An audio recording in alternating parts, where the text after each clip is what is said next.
President Barack Obama presents Apollo code developer Margaret Hamilton at left and Apollo 13 actor Tom Hanks right with the Presidential Medal of Freedom on November 22, 2016.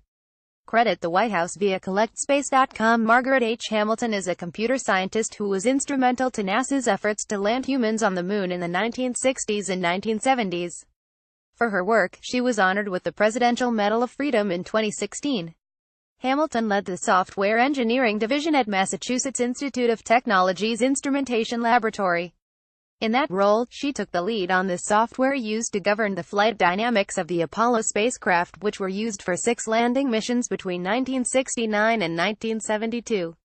Hamilton contributed to concepts of asynchronous software, priority scheduling and priority displays, and human-in-the-loop decision capability, which set the foundation for modern, ultra-reliable software design and engineering. The citation for her medal read: related Apollo coder and Apollo 13 actor receive Presidential Medals of Freedom. Hamilton has a diverse background, including an undergraduate degree in mathematics from Earlham College in Indiana, and postgraduate work in meteorology at MIT. Besides her work in Apollo, she was part of MIT Lincoln Laboratory's Semi-Automatic Ground Environment Air Defense System, or SAGE. According to MIT, this was the first air defense system for the country and helped to push forward digital computing in the 1950s and 1960s. MIT's Instrumentation Lab received the contract for the Apollo guidance and control systems on August 9, 1961, when the United States had accomplished only 2 spaceflights, both with just 1 crew member on board, and both in suborbital space. The contract was awarded just weeks before then-President John F. Kennedy announced that he planned to have humans on the moon by the end of the decade. The guidance and control systems would apply to both the lunar module, which would land on the moon, and the command module, which would orbit the moon while the lunar module was on the surface, then house the astronauts on their journey home.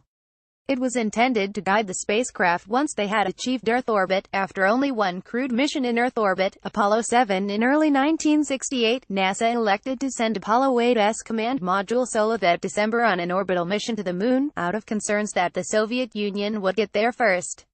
Apollo 9 tested out the lunar module and command module together in Earth orbit for the first time, and then the 2 spacecraft were tested again in lunar orbit. For Apollo 10, the crowning mission, Apollo 11 in July 1969, saw Neil Armstrong and Buzz Aldrin descend all the way to the surface in the lunar module, safely return to the command module piloted by Mike Collins, and make it home to Earth. But a software incident almost derailed the landing, as Hamilton recalled in a 2009 interview with MIT. Everything was going according to plan until something totally unexpected happened, just as the astronauts were in the process of landing on the moon, she recalled. All of a sudden, the normal mission sequences were interrupted by priority displays of 12:01 and 12:02 alarms, giving the astronauts a go-no-go decision to land or not to land, she added. It quickly became clear that the software was not only informing everyone that there was a hardware-related problem, but that the software was compensating for it. With only minutes to spare, the decision was made to go for the landing.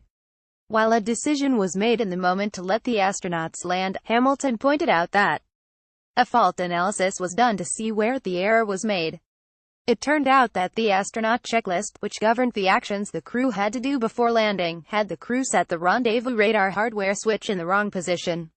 This overloaded the central processing unit during the landing, but fortunately, the software recovered in the heated moments before Apollo 11 touched down.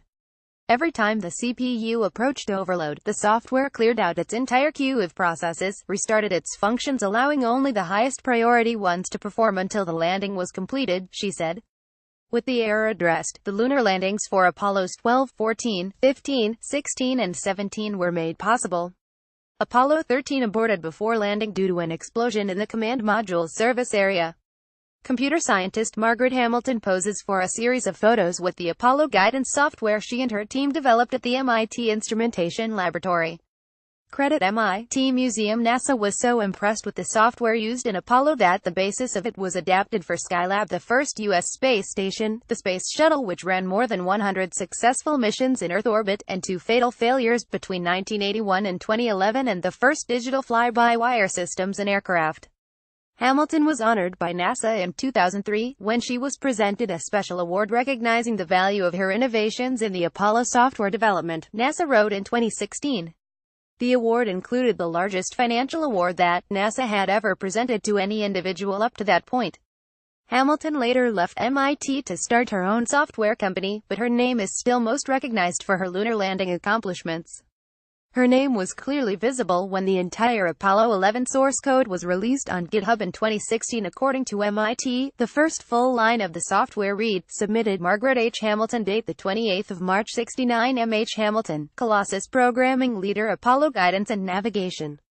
For Hamilton, although Apollo 11 was monumental, she relished the challenge of doing her job for it. From my own perspective, the software experience itself, designing it, developing it, evolving it, watching it perform and learning from it for future systems, was at least as exciting as the events surrounding the mission, she said.